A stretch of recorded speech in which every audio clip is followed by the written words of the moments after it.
Olá, pessoal.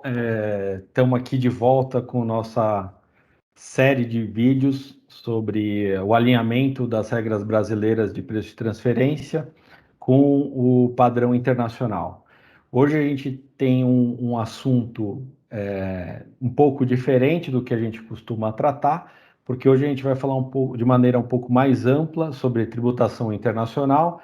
E eu tenho aqui comigo a Clarissa, que conheço já há um tempo, a gente tem conversado bastante sobre questões de transfer pricing e temos trocado várias figurinhas, e é um profissional que admiro bastante. E para quem não conhece, ao invés de eu apresentar, eu vou deixar que ela se apresente para que quem não a conheça possa conhecer um pouco melhor, e a gente vai conversar um pouco hoje. Clarissa, se apresente para o pessoal que não te conhece ainda. Boa tarde a todos, boa tarde, Igor, novamente. Antes até de me apresentar, queria agradecer aí pela oportunidade de estarmos aqui discutindo mais um ponto de interesse com várias controvérsias, mas enfim. Para quem não me conhece, meu nome é Clarissa Machado, eu sou sócia na área tributária, líder da prática do tributário do escritório Trent Ross Watanabe. Estou no escritório há aproximadamente um pouco mais de 20 anos, trabalho no dia a dia mais na área consultiva e contencioso a parte de preço de transferência, tributação internacional, e também lidero a parte do pro bono do escritório. Enfim, é um prazer estar aqui. Em termos de preço de transferência, eu já tive a oportunidade no passado de trabalhar fora do Brasil, no escritório de Baker McKenzie da Holanda e de Chicago. Então, aí também que foi quando eu aprendi, fiquei ainda mais empolgada com o assunto. Mas acho que esse é o resumo. Também não quero aproveitar aqui a nossa discussão mais produtiva do que me apresentar. Então, vou passar de volta e que a gente tenha uma discussão aí bem produtiva. Bacana, não, obrigado. Eu que agradeço. Já há um tempo que eu queria fazer esse vídeo com você, então para mim tá uma honra, é uma honra conversar contigo. Então, hoje a gente se preparou para conversar sobre a digitalização da economia, né? Desde o projeto BEPS ali, que começou em 2013, aquelas ações, as 15 ações, tinha a ação 1, que era sobre a economia digital, e depois, quando o BEPS meio que se encerrou ali em 2015, algumas ações ainda ficaram por serem continuadas, né? Preferiu-se terminar o projeto, mas entenderam que era necessário continuar, né? E a ação 1 foi uma delas, por ser talvez uma das mais complexas e mais novas, né? Por conta da digitalização da economia, ela continuou. Então, o que aconteceu foi que basicamente em 2018 se pensou mais a respeito do assunto, e foi a primeira vez que teve a ideia do Pillar 1 e Pillar 2, que seria um pouco como os países deveriam endereçar a tributação num contexto de digitalização da economia. E houve essa mudança de economia digital para digitalização da economia, porque no início o pessoal pensou muito em empresas tipicamente de tecnologia, mas depois entenderam que, peraí, o mundo está sendo digitalizado, né? Todas as indústrias têm o seu, o seu pé ali na digitalização. Então, se expandiu o escopo, e a gente pôde perceber nessa expansão da criação dessas duas vertentes que foram chamadas de Pillar 1 e Pillar 2. Né? Em 2019, já existiu essa ideia um pouco mais firme do que era o Pillar 1, Pillar 2, né? E o Pillar 1 ele vem como uma novidade, porque ele pensa em como alocar mais lucro, ou alocar lucro para as jurisdições, os países onde estão os mercados. Então, essa é uma grande preocupação. A outra preocupação veio num contexto de harmonizar, que depois esse é o Amount A dentro do Pillar 1. Depois, dentro do Pillar 1, houve o conceito de Amount B, que seria uma padronização de uma remuneração para atividades de distribuição e marketing que são rotineiras, no sentido de se pensar um safe harbor, uma proteção e um jeito de simplificar um pouco as regras de transfer pricing nesse sentido. E por último, ali dentro do Pillar 1, dentro desse contexto, como pacificar isso, né? Depois de fazer todas essas alterações, essas mudanças, como fazer com que isso funcione harmonicamente. E o Pillar 2, basicamente, era para garantir que houvesse um mínimo tributável globalmente, né, para que não tivesse tanto uma competição por quem tributa menos, né? Então, essa é a preocupação do Pillar 2, desculpa. Então, hoje aqui a gente vai falar sobre isso e como o nosso principal ponto aqui é transfer pricing, então a gente vai focar mais nos aspectos de transfer pricing. E aí eu já vou passar para a Clarissa para ela colocar um pouco das perspectivas dela, dos pensamentos que ela tem sobre o Pillar 1 e depois, no final, a gente vai falar um pouco do Pillar 2. Ótimo. Obrigada. Igor, você fez um resumo aí, uma introdução excelente.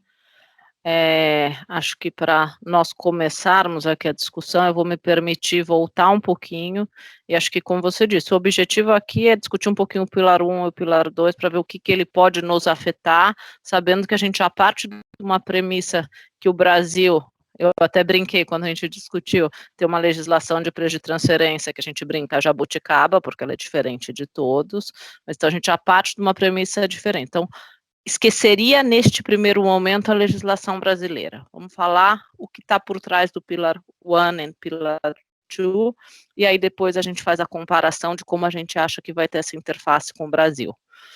Então, de uma forma bem geral, eu não tenho aqui a pretensão de nos detalhes, fórmulas, valor, etc., mas sim a gente entender o conceito.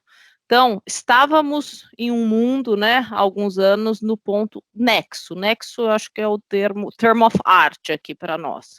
O que é o nexo? Qual é o link para eu tributar? Então, a gente vivia num mundo antes da digitalização, ou antes dessa tanta digitalização da economia. Era num mundo que a gente chamava do nexo físico. Então, tudo existia um nexo físico.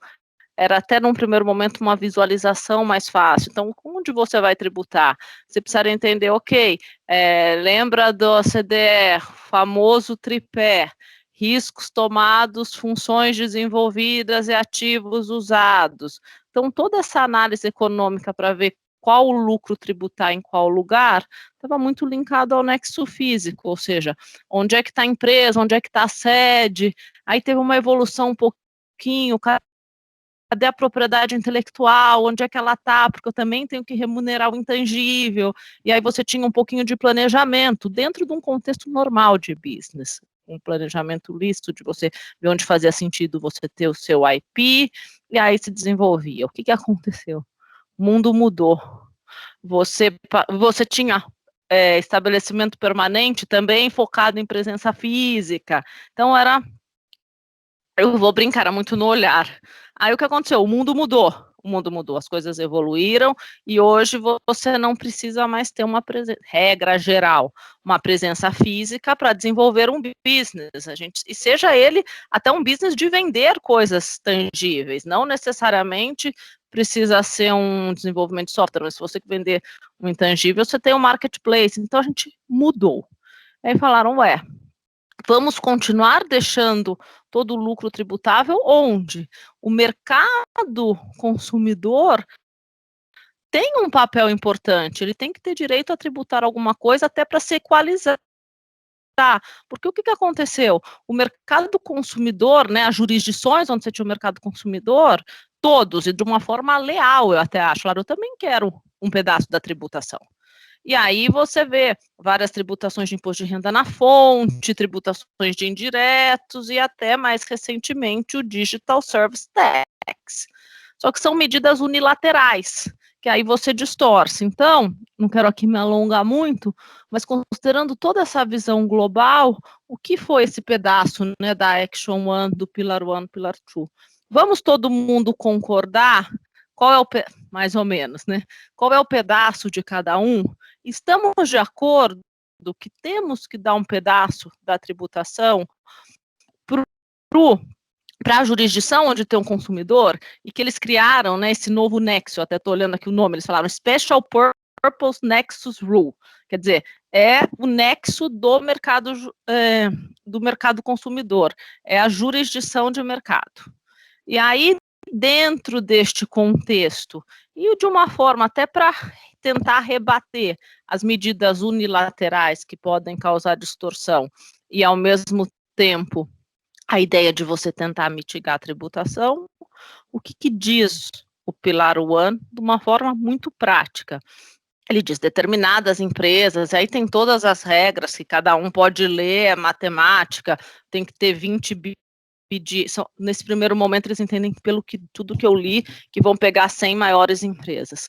Você tem que ter 20 bilhões de euros de receita global, você tem que ter um lucro maior que 10%, se você tiver um lucro maior que 10%, esse plus, eu vou brincar, eu sei que está errado falar, o plus a mais, um pedaço dele de 20 a 30 vai para tal da jurisdição, para a jurisdição de mercado, que vai poder tributar e que isso daria um equilíbrio no mercado. Porque aquele até tem uma discussão importante que eles falam, estamos na corrida para o bottom? Não, estamos na corrida para o equilíbrio, race to the middle, para se ter o equilíbrio. Então, esse é o, sim, de uma forma muito geral, é o pilar 1 de falar, uma fatia do lucro vai para a jurisdição de mercado, para a jurisdição onde tem o consumidor. O que é interessante desse ponto, e aí acho que são 2 pontos importantes, que a gente até discutiu. É interessante ver que a OCDE aí, ela criou essa fórmula. Normalmente ela não é de fórmula, ela não gosta, sim, ela não simpatiza com fórmulas, ela prefere uma análise mais caso a caso. Mas ela está um pouco tendo essa flexibilidade porque ela não achou solução melhor, ou mais. Também não adianta uma solução muito complexa. Então, foi um meio termo. Eu acho isso importante, que mostra um pouco de abertura no raciocínio, essa mudança de uma visão muito caso a caso, para você ter algumas situações em que um tipo de fórmula pode ajudar. Não vai ser a perfeição? Não vai, mas também quando que a gente atinge a perfeição, né? Acho que é o ponto, é o race to the middle, é você chegar num equilíbrio. Então, esse seria assim, o ponto do Pilar 1, que eles chamam do Amount A, e aí eu vou junto fazer o link do Amount B, aí vou até pedir para ver se você concorda ou não. Se você me permite, antes de você falar do Amount B, só ia comentar um pouco a parte da alocação por fórmula, é isso mesmo. Eu só comentaria sobre a alocação de lucro com base no mercado, que isso é uma coisa realmente nova e, de alguma maneira, causa uma certa fricção com o princípio arm's length, porque o mercado ele não é dominado por nenhuma jurisdição. Desculpa, não é dominado por nenhuma empresa em si. Né? Então, você alocar um lucro com base no mercado é algo que é um pouco distante ou diferente da ideia inicial do princípio arm's length, que está todo sobre o que a multinacional controla, né? E a alocação do lucro com a criação de valor, mas é a criação de valor dentro daquele grupo.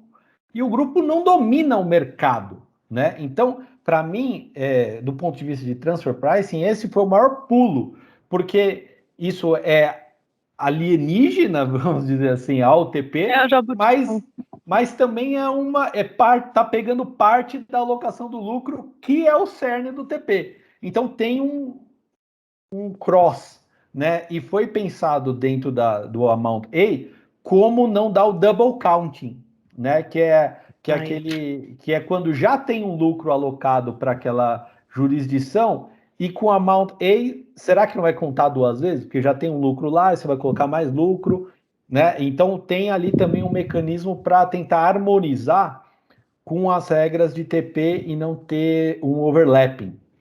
Olha, estou usando muito termo em inglês, desculpem, tá? Mas é que às vezes TP é tudo em inglês, né? Mas era só esse comentário que eu ia fazer, mas pode seguir no Amount B aí que o seu resumo está sensacional. Não, e é exatamente, você fez o link aí. Então, dentro do contexto, ok, vamos dar uma fatia para o nexo, né,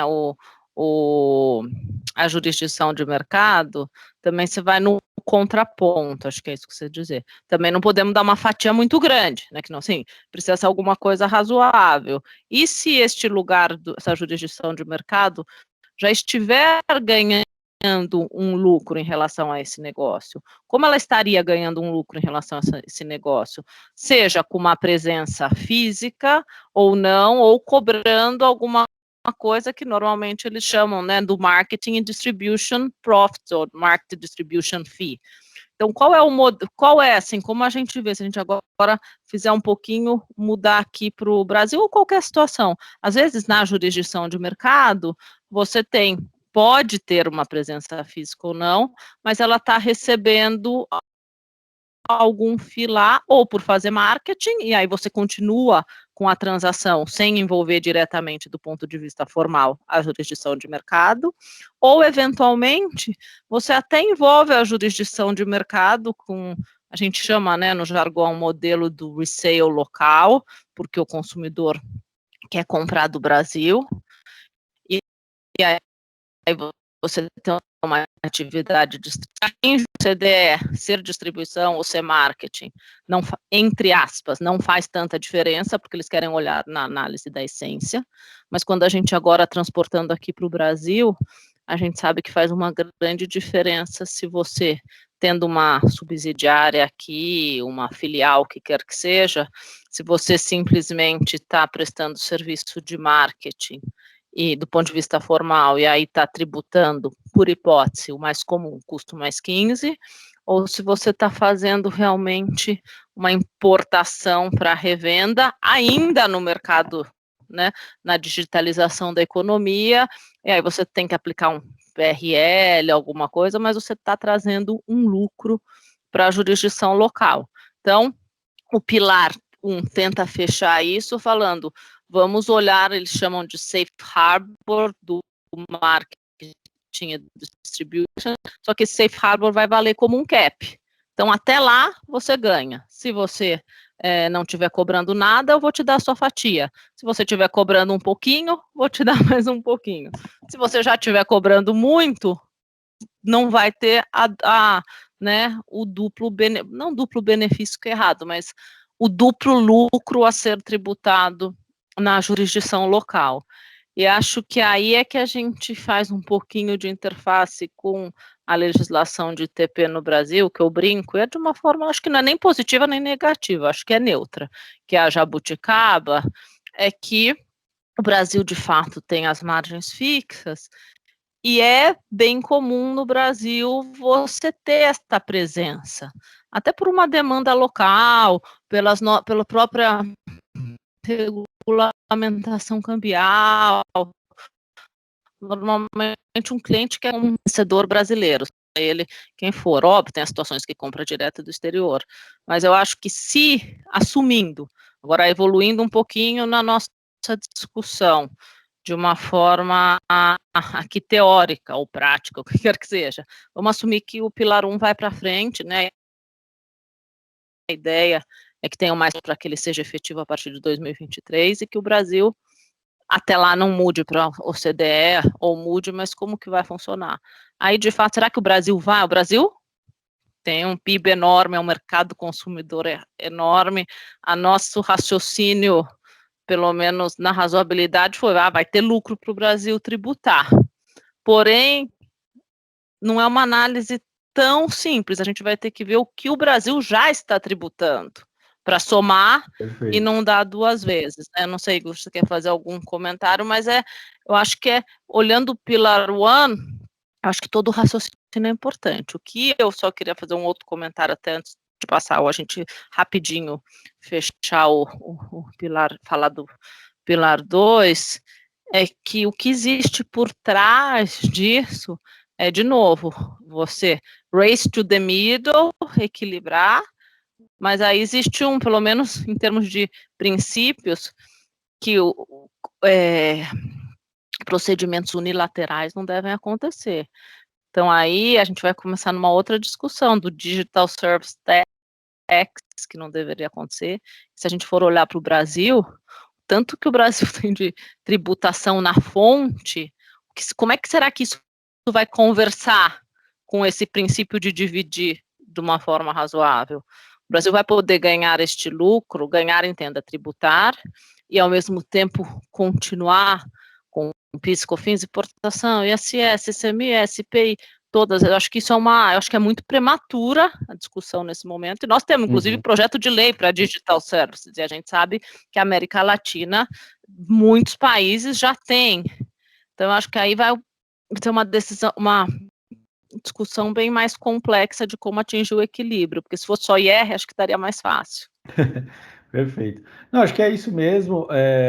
A gente pode pular para o Pilar 2, porque o Pilar 1 tem o Amount B, mas é basicamente um safe harbor para ATP, né, de alocação de lucro para distribuição, né, algo que já tratamos aqui em outros vídeos, né, e então a gente pode pular para o Pilar 2, que seria o Minimum Tax, né, que já os Estados Unidos já surgiu com 15% e ficou meio que já um padrão aí de 15%, né?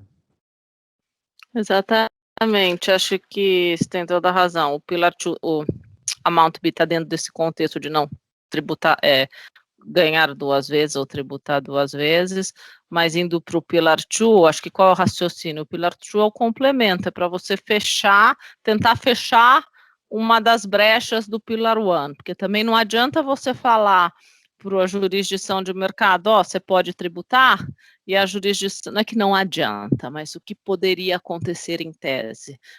Você falar para a jurisdição de mercado, você pode tributar, e por N razões a jurisdição de mercado fala, eu não vou tributar porque eu quero te atrair, razões justas, legítimas até, eu vou dizer, em termos de business, eventualmente. Eu vou tributar menos ou eu não vou tributar, é a minha autonomia. Existe uma preocupação muito grande, porque isso é no limite, o ponto da não tributação dos paraísos fiscais, e aí, para fechar essa brecha, o que foi feito no Pilar 2 é o Global Minimum Effective Tax Rate. Então, o que é? A empresa mãe vai falar, ok, você pode tributar lá um pedacinho no mercado, mas se grosseiramente falando, se essa tributação efetiva não atingir 15%, eu vou tributar aqui a diferença. Porque eu não quero que você esteja lá, o que você tem, não dá para ter benefício, nós temos que acordar aqui as mesmas regras do jogo. Vou brincar,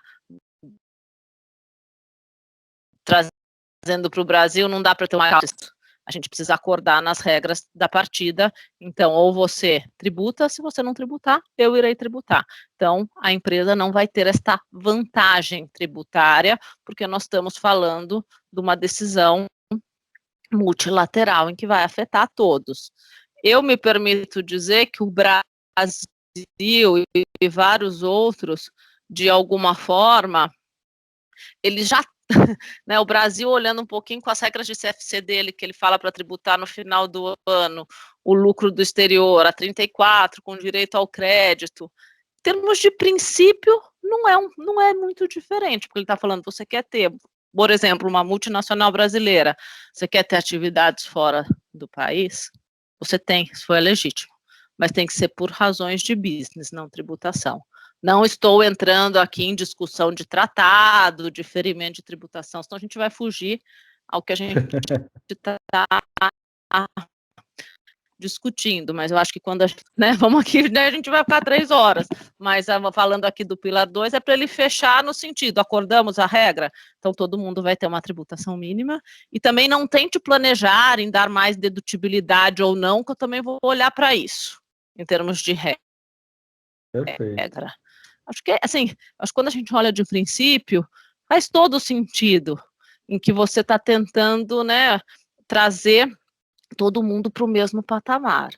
Mas, tirando ainda o ponto do Brasil, como isso vai se adequar nas regras atuais de preço de transferência do Brasil, eu acho que nem vale muito porque é para 23 e eu espero, acho que com todas as ressalvas, eu acho que o Brasil tem que olhar de uma forma mais aberta para o modelo OCDE, para ele poder ter a competitividade e usufruir dos benefícios e dos malefícios. Mas, enfim, essa é uma posição individual.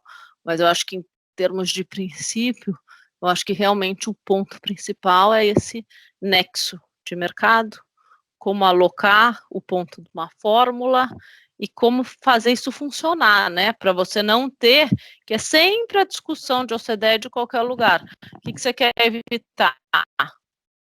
A bitributação? Então, como você vai aparar as arestas para fazer isso? Eu acho que esse é o grande ponto de discussão. Perfeito. Não, é isso mesmo. Realmente a gente poderia falar muito tempo, né? Muito mais do que isso sobre esses assuntos tão legais, mas eu agradeço a sua participação, os comentários muito ricos. Eu tenho certeza que o pessoal vai gostar muito. Então eu já agradeço por ter aceitado o convite e pelos comentários. Muito obrigado, viu, Clarice? Obrigada a você e a todos que assistirem. Espero que seja alguma coisa útil que a gente possa continuar, porque essa discussão não acaba logo. Eu acho que cada vez que a gente vai discutir tem um ponto a mais de atenção e discussão. Então a gente tô aqui à disposição para uma próxima também. Obrigado. Tchau, tchau.